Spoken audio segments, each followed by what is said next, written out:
राज्याचे कॅबिनेट मंत्री अतुल सावे यांच्याकडून अण्णाभाऊ साठे यांच्या जयंतीनिमित्त जिल्हाधिकारी कार्यालयाजवळील अण्णाभाऊ साठे चौकात त्यांच्या पुतळ्याला पुष्पहार अर्पण करून अभिवादन करण्यात आलं।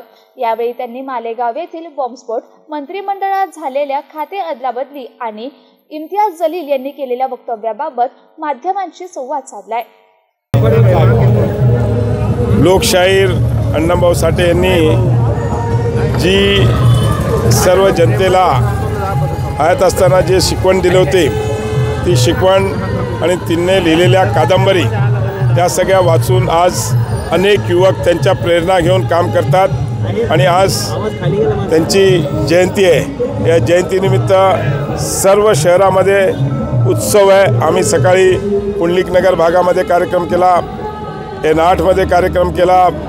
आज आता इकडे लोकशाहीर अण्णाभाऊ साठे यांचा चांगला असा सुंदर असा स्मारक इकडे तयार होणार आहे आणि त्याचं आज तिकडे आम्ही त्यांना अभिवादन केलं आहे आणि आमच्या पक्षाच्या वतीने पण इकडे त्यांना अभिवादन होते।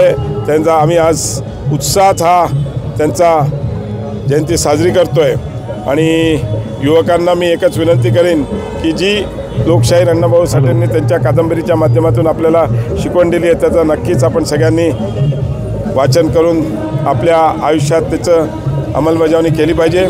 आज या ठिकाणी सर्व पक्षीय पण लोकशाहीर अण्णाभाऊ साठे यांची जयंती साजरी होणार आहे। आमचे मित्र संजय ठोकळजी त्याच्यामध्ये माध्यमातून आजही या ठिकाणी हे सगळे संध्याकाळी नारेगावमध्ये मोठा कार्यक्रम आहे। अशा अनेक कार्यक्रम आज दिवसभर लोकशाहीर अण्णाभाऊ साठे यांच्या जयंतीनिमित्त कार्यक्रम। अण्णाभाऊ साठेच्या समाजातून येतात, तो मातंग समाज अजूनही मागासलेला आहे। तुम्ही त्या खात्याचे मंत्री नाहीत, मात्र तुमच्या ओबीसी कल्याण मंत्रालयातल्या अशा कुठे योजना आहेत का की त्यांचं मागासलेपण दूर होईल?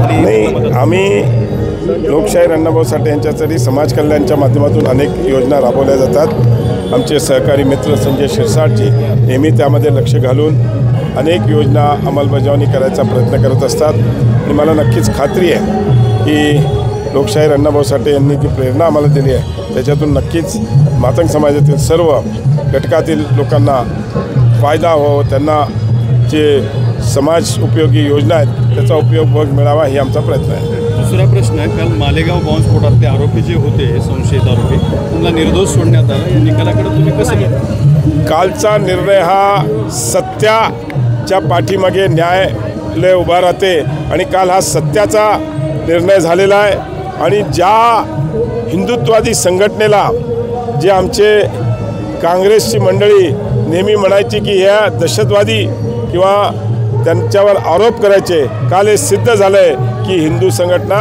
या अशा कधीही काम करणार नाही आणि ज्या भगव्याच्या नावाने ते आरोप करत होते, मी काल पण स्टेटमेंट दिली, भगवा हा मंदिरावर लावणारा ध्वज आहे आणि भगव्याला जर हे आतंकवादी म्हणत असतील तर अतिशय दुर्दैवी गोष्ट आहे। या हिंदुस्थानात राहून जर हिंदू जनतेला हे आतंकवादी म्हणत असतील तर हा अतिशय दुर्दैवी आहे।